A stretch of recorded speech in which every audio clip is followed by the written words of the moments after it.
ஒரு பக்கம் வார் நியூஸு, ஒரு பக்கம் போர் பதட்டம் இருந்தாலும் நம்ம மக்கள் சரியா நம்ம மக்கள் என்ன பண்ணுறாங்க அப்படின்னு கேட்டிங்க அப்படின்னா, அதாவது பெட்ரோல் விலை வந்து ஏறப்போகுது அப்படின்னு சொல்லிட்டு எல்லா பெட்ரோல் பங்க்லையும் வரிசையாக போய் டேங்கை ஃபுல் பண்ணுங்க அப்படின்னு நிற்கிறது. சரியா டேங்கை ஃபுல் பண்ணுங்க அப்படின்னு நிற்கிறது.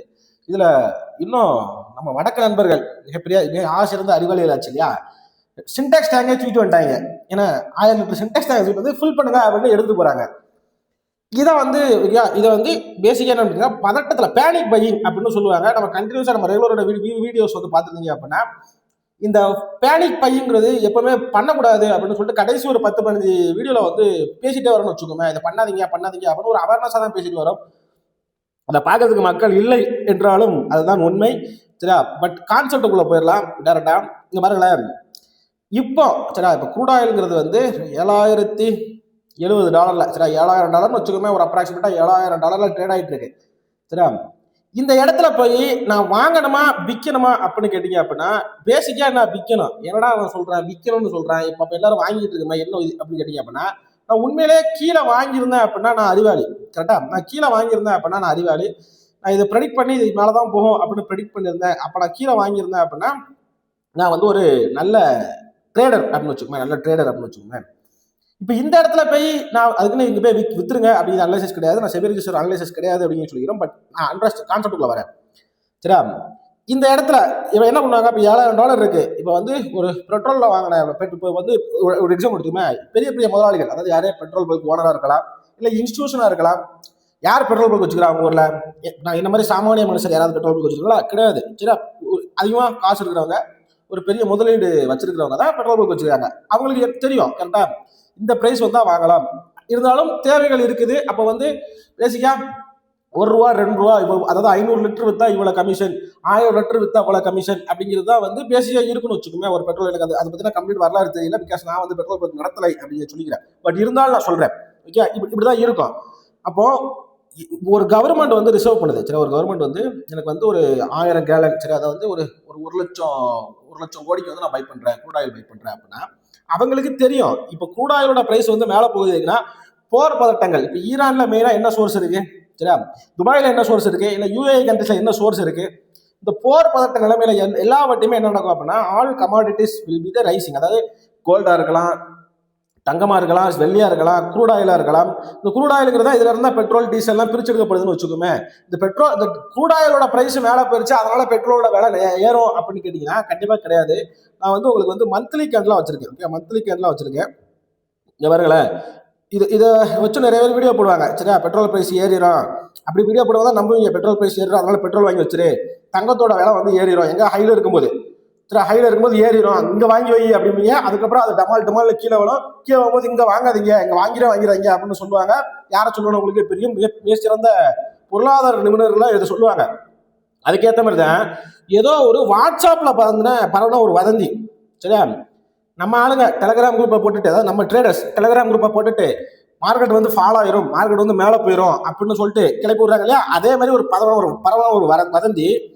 அதை என்ன பண்ணிட்டாங்க அப்படின்னா அதை மக்கள் நம்பிட்டு, சரி, மக்கள் நம்பிட்டு போய் பை பண்ண ஆரம்பிச்சிட்டாங்க. இந்த இடத்துல அதாவது ஹையில் இருக்கும்போது நான் பை பண்ணணுமா கேட்டீங்கன்னா பை பண்ணக்கூடாது. அப்படி நீங்க ஏறிடும் அப்படின்னு நினைச்சீங்க அப்படின்னா இந்த ரஷ்யா உக்ரைன் வாரல, சரியா, இந்த இடத்துல எடுத்து பாருங்க, பிப்ரவரியில் ஸ்டார்ட் ஆயிருக்கும்னு நினைக்கிறேன். ஓகே, ஜனவரி இந்த பிப்ரவரி, சரியா, 2021 பிப்ரவரி வச்சுக்கோங்களேன். ரஷ்யா உக்ரைன் வாரல இந்த மாதிரி பிரைஸ் மேலே போயிருக்கும். நமக்கு பெட்ரோல் விலை ஏறிடுச்சா என்ன? இல்ல உங்களுக்கு புரியும் நினைக்கிறேன். பெட்ரோல் விலை ஏறவில்லை, ஒன்று தெளிவாக புரிஞ்சுக்க. ஆனால் இந்த இடத்துல நான் போய் பை பண்ணியிருந்தேன் அப்படின்னா இப்போ வரைக்கும் நான் லாஸ்ட்டில் தான் உட்காந்துருப்பேன். கரெக்டாக லாஸ்ட்டில் தான் உட்காந்துருப்பேன்.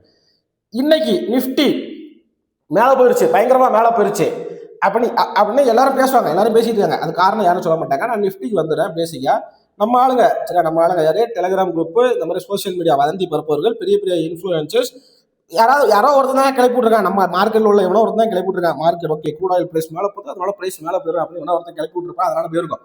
சரியா, இது பாருங்களேன், காலையில கேப் அப். சரியா, நான் கரண்ட் சார்ட் எக்ஸ்பிளைன் பண்றேன். இது அனாலிசிஸ் கிடையாது, பட் இப்படிதான் ட்ரேட் நடக்கும் அப்படிங்கிறத புரிஞ்சுக்காங்க.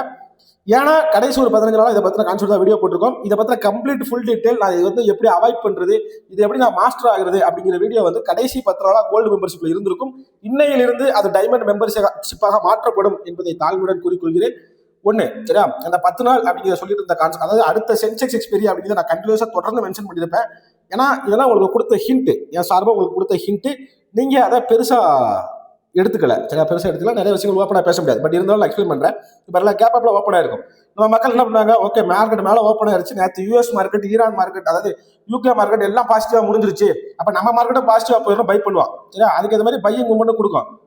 கொடுத்துட்டு டமால் கீழே, சரி டமால் கீழே இல்ல, இதுல ஒரு சில குரூப் சரி இல்ல மார்க்கெட் தான் போற முடியல, செல்லு தான் ஆகும் அப்ப நினைச்சு செல் பண்ணுவாங்க. டமால் ஒரே கண்டுல மேல, கரெக்டா? இந்த பாட்டை விட்டுரும், இந்த பாட்டுக்கு வரும் எப்போ ஆஃப்டர் 1:30, அதாவது எஃப்ஐ செஷன் ஸ்டார்ட் ஆகுது அப்புறம். ஏன் எஃப்ஐ செஷன் அப்படின்னு சொல்றேன் அப்படின்னா, 12:30 தான் யூகே செஷன்ல ஃபர்ஸ்ட் செஷன் ஸ்டார்ட், 1:15 தான் ரெண்டாவது செஷன் ஸ்டார்ட். 1:30 சரியா? 1:30 இவங்க வந்து என்ன பண்ணாங்க அப்படின்னா, கரெக்டா 1:30 மேல எடுத்துங்க, கரெக்டா 1:30 செல்லாகிற மாதிரி டமால் டமால் டமால் அப்படின்னு வேகமா மூவ்மெண்ட் கொடுத்தாங்க, சரியா? வேகமா மூவ்மெண்ட் கொடுத்தாங்க. வேகமா மூவ்மெண்ட் கொடுக்குற பட்சத்துல என்ன நடந்துச்சு அப்படின்னு கேட்டீங்க அப்படின்னா, நம்ம ஆளுங்கள் இல்ல இன்னும் போர் பதட்டங்கள் முடியல, நியூஸ் வர பார்த்துட்டு உட்காந்துருப்பாங்க, போர் பதட்டங்கள் முடியல அப்படின்னு சொல்லிட்டு இங்க போய் ஒரு புட் ஆப்ஷனையோ இல்ல வந்து ஒரு கால் ஆப்ஷனை செல்லோ பண்ணி வச்சிருப்பாங்க. ஓகே, பண்ணி வச்சிருப்பாங்க. என்ன நடந்துச்சு, கரெக்டா 2 மணி ஸ்டார்ட் ஆச்சு, 2 மணிக்கு ஒரே ஸ்பைக்கு, 2, 2:15, 3 மணிக்குலாம் ஒரே ஸ்பைக்கு.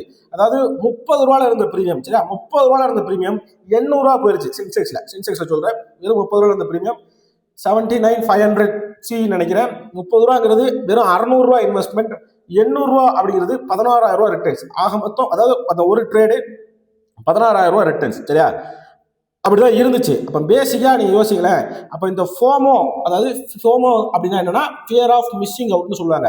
எங்க இன்னும் பெருசா ஃபாலோ ஆயிருமோ அப்படின்னு சொல்லிட்டு இங்க போய் பை பண்றது தெரியுமா, இது ஃபியர் ஆஃப் மிஸ்ஸிங் அவுட். இன்னும் பெருசா மேல போயிருமோ அப்படின்ட்டு இங்க போய் பை பண்றது தெரியுமா, அது ஃபியர் ஆஃப் மிஸ்ஸிங் அவுட். டைரக்டா டமால்னு அடிச்சு விட்டுருவாங்க, சரி? டமால்னு அடிச்சு விட்டுருவாங்க. அதே மாதிரி தான் இங்கேயும் டமால்னு முடிச்சு விட்டாங்க, சரி? அங்க அடிச்சு விட்டாங்க, அங்க முடிச்சு விட்டாங்க, அவ்வளவுதான். 2 பேருக்கு தான் போட்டி, ஒன்னு இன்ஸ்டிடியூஷன், இன்னொன்னு ரீட்டைலர்ஸ்.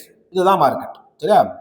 அந்த 2 பேர் கிடையாது, இங்க 2 பேர் தான் போட்டி, ஒன்னு இன்ஸ்டிடியூஷன், இன்னொன்னு ரீட்டைலர். இந்த ரீட்டைலரோட மைண்ட் செட் இங்க எல்லா இன்ஸ்டிடியூஷனுக்கும் தெரியும். எங்க ஆள் கடை கடன் மேல போச்சுன்னா அந்த இடத்த தான் போய் பை பண்ணுவான். இப்ப பெட்ரோல் நடந்துகிட்டு இருக்குது என்ன, அதே விஷயம் தான். இப்ப க்ரூட் ஆயில் பிரைஸ் சூட்டப் ஆயிருச்சு. இந்த போருக்கு அப்புறம் க்ரூட் ஆயில் பிரைஸ் வந்து கடை சூட்டப் ஆயிருச்சு. கிட்டத்தட்ட 6,100 இருந்த க்ரூட் ஆயில் பிரைஸ் கடை 7,000 பாயிண்ட் சூட்டப் ஆயிருச்சு. இப்ப என்ன பண்ணுவாங்க, இங்கதான் போய் நம்ம மக்கள் வந்து பை பண்ணுவாங்க, சரியா? பை பண்ணுவாங்க. அதுக்கு நாங்க பை பண்ணணும் அப்படின்னு சொல்லல, இங்கதான் நான் செல் பண்ணணும் அப்படின்னு சொல்லல, பட் புரிஞ்சுங்க. மக்கள் ரீட்டைலர்ஸ், யாரு ரீட்டைலர்ஸ் பை பண்ணுவாங்க. இதை தெரிஞ்ச இன்ஸ்டிடியூஷன் என்ன பண்ணுவாங்க, இது அவங்களுக்கு ஆல்ரெடி தெரியும், இப்படிதான் நடக்கும் அப்படிங்கிறது தெரியும். அப்ப ரீட்டைலர் மைண்ட் செட்டை ஈஸியா அண்டர்ஸ்டாண்ட் பண்ணிக்கலாம் நினைக்கிறேன். ஒரு வதந்தி இவ்வளவு மக்களை கூட்டுது அப்படின்னா, ஒரு டெலிகிராம் கால், சரியா? ஒரு டெலிகிராம் கால் இந்த இடத்துல புட்டுதாப்பா அப்படின்னா எவ்வளவு மக்கள் அங்க உட்காந்து ட்ரேட் பண்ணிட்டு இருப்பான்னு யோசிங்க, சரியா? இல்ல மார்க்கெட் மேல போயிருச்சு அப்படின்னு பிடிஎஸ்டி எடுத்து வைப்போம் அப்படின்னு கால் அப்படின்னு எடுத்து வச்சிருந்தாங்க அப்படின்னா அந்த இடத்துல எவ்வளவு பேர் டிராப் ஆயிருப்பாங்கன்னு யோசிங்க. இந்த லாஸ் தான் மக்களுடைய ப்ராஃபிட். இதுல இருந்து நீங்க வெளியே வரணும். இதெல்லாம் நான் முன்னாடியே நடக்கிறதுக்கு முன்னாடியே கண்டுபிடிக்கணும் அப்படின்னு நினைச்சீங்க அப்படின்னா, இன்னையில இருந்து அந்த டைமண்ட் மெம்பர்ஷிப்பா மாற்றப்பட்டுச்சு அப்படின்னு வச்சுக்கோங்களேன். டைமண்ட் மெம்பர்ஷிப்பில் இதுக்கான அப்டேட், இந்த ட்ரேட், இந்த ஆக்சுவலா இதுவுமே ட்ரேடு தான். இந்த ட்ரேடும் எப்படி நடந்துச்சு, இந்த ட்ரேடும் எப்படி நடந்துச்சு, இது எப்படி முன்னாடியே பிடிக்கிறது அப்படிங்கிற கான்செப்டை வந்து நம்ம அப்டேட் பண்ணி வச்சிருக்கோம். இந்த டைமண்ட் மெம்பர்ஷிப்புமே அடுத்து ஒரு 22 நாளுக்கு தான் இருக்கும். 22 நாள் நோட் பண்ணிக்கிறேன். 22 நாள் நேரங்கள், காலங்கள் பக்கத்தில் வர வர அது எந்த எக்ஸ்பைரி அப்படிங்கிறத நான் மென்ஷன் பண்றேன். அது எந்த எக்ஸ்பைரி அப்படிங்கிறத மென்ஷன் பண்றேன். இது பிசினஸ்க்கான ஐடியா கிடையாது. இதை வந்து நான் ஒரு 100 பேருக்கு மொத்தமாக எடுத்துட்டு போகக்கூடாது அப்படிங்கிற நினைச்சதுனால இந்த மெம்பர்ஷிப்பை இன்க்ரீஸ் பண்ணிட்டே போறேன் அப்படின்னு வச்சுக்கோ. ஏன் அப்படின்னு கேட்டீங்க அப்படின்னா, நான் இப்ப என்ன சொன்னேன், 100 பேர் இங்க போய் பை பண்ணியிருந்தாங்க அப்படின்னா அது ட்ராப் தான். அப்ப நான் 100 பேருக்கு அந்த ஸ்ட்ராட்டஜியை கொடுத்துட்டேன் அப்படின்னா அது ட்ராப் ஆயிரும். அப்ப நான் 100 பேருக்கு கொடுக்க விரும்பவில்லை. ஏன்னா என்னுடைய சொந்த இதை எடுத்து நான் மற்றவங்களுக்கு கொடுத்து, ஏன்னா எனக்கு இந்த மாதிரி அனுபவம் நடந்திருக்கு. என்னோட சொந்த இதை எடுத்து நான் சம்பாதிக்கக்கூடிய விஷயத்தை எடுத்து மற்றவங்களுக்கு நல்லது பண்றேன், அதாவது ஊருக்கு நல்லது பண்றேன் அப்படின்னு சொல்லிட்டு என் வீட்டுக்கு நானே கெடுதல் பண்ணிக்க விரும்பல. இதுல ஒரு சில பேர் வந்து நான் வந்து கேண்டில் ஸ்டிக் பேட்டர்ன் வந்து காப்பிரைட் பண்ணிட்டேன் அப்படின்னு ஒரு பெரிய யூடியூபரும், என்னோட ஸ்டாட்டுக்கு நான் காப்பிரைட் பண்ணி வச்சிருக்கேன் அப்படிங்கிற ஒரு பெரிய யூடியூபரும் போட்டிருப்பாங்க. இதெல்லாம் நம்பி 60,000 1 லட்சம் அப்படின்னு போட்டீங்க அப்படின்னா காசு கொடுத்து போனீங்கன்னா கண்டிப்பா போவீங்க. இல்லப்பா 500 ரூபாய்க்கு தரேன், இல்லப்பா 1,999 ரூபாய்க்கு தரேன், 3,000 ரூபாய்க்கு தரேன்ப்பா அப்படின்னு இருக்கிறப்ப நீங்க வாங்கல அப்படின்னா உங்களுக்கு ஆட்டோமேட்டிக்கா 10,000 20,000 30,000 நம்மளும் அந்த 50,000 ரூபாய்க்கு வந்து நிற்போம். அப்போ வேணா வாங்கிக்கங்க அப்படின்னு சொல்லி இந்த வீடியோ முடிச்சுக்கிறேன். பட் நான் மெயின் கான்செப்ட் மெம்பர்ஷிப்பை விட்டுட்டு மெயின் கான்செப்ட் புரிஞ்சுங்க. இந்த ஃபோமோ ட்ரேடிங் அப்படிங்கிறது வந்து மார்க்கெட்ல இதுக்கப்புறம் மார்ச் மாசம் ஃபுல்லா இப்படிதான் இருக்க போகுது. நியூஸ் வரும், நியூஸ் நெகட்டிவா வரும், மார்க்கெட் மேல போய்கிட்டு இருக்கும், சரியா? அந்த இடத்துல நியூஸ் நெகட்டிவா வந்துருச்சு, நீங்க செல் பண்ணுவீங்க, மார்க்கெட் பை ஆயிரும். இல்ல நெகட்டிவா வந்துச்சுன்னா ஆப்போசிட்டா பண்ணணும் நீங்க பை பண்ணுவீங்க, மார்க்கெட் செல் ஆயிரும். ஸோ அப்போ கிளியரான அனலைசிஸ் வித் ப்ராப்பர் ஸ்டாப் லாஸை வச்சு நீங்க ட்ரேட் பண்ணீங்க அப்படின்னா உங்களுக்கு மார்ச் மந்த் நல்ல மந்த்தா வந்து முடியும். இதை விட்டுட்டு இல்லப்பா நான் பண்றதா பண்ணுவேன், நான் கேம்பிள் தான் பண்ணுவேன் அப்படின்னா நீங்க இழந்த காசை மார்க்கெட்ல திருப்பி பெறது ரொம்ப கஷ்டம், மிகப்பெரிய கஷ்டம். சரியா? பெட்ரோல் சரியா 7200 இப்போ 100 150 ரூபா இருக்கும்போது அவங்க விற்கிறாங்க, அதாவது 60 ரூபா வாங்கி வச்சுட்டு 150 ரூபா வரும்போது விற்கிறாங்க அப்படின்னா அதையும் நம்பி நம்ம வாங்குறது தெரியுமா? இந்த இடத்துல யார் வந்து அறிவாளி, யார் வந்து ஆப்போசிட் அறிவாளி, அந்த வார்த்தையை சொல்ல விரும்பல, ஆப்போசிட் அறிவாளி அப்படின்னு யோசிங்க. அப்படி உங்களுக்கு ஏதாவது டீட்டெயில் தெரிஞ்சுன்னா எனக்கு கமெண்ட் பண்ணுங்க. ஸோ மோஸ்ட் ப்ராபப்லி நிறைய அவேர்னஸ் வீடியோஸ் தான் நம்ம போட போகிறோம். இந்த மாதிரி பண்ணாதீங்க, இந்த மாதிரி பண்ணாதீங்க, இதை பண்ணுங்கன்னு போட்ட வீடியோஸ்லாம் போதும், பண்ணாதீங்கன்னு தான் போட போகிறோம். அதை பார்த்துட்டு தெளிவான ஒரு அணுகுமுறையை நீங்கள் மார்க்கெட்டில் கண்டினியூ பண்ணீங்க அப்படின்னா ஆட்டோமேட்டிக்காக உங்களுக்கு ஒரு நல்ல செய்திகள் வந்து சேரும் 2026 அப்படின்னு சொல்லி நான் அந்த வீடியோ முடிச்சுக்கிறேன். நன்றி, வணக்கம், தேங்க்யூ ஸோ மச்.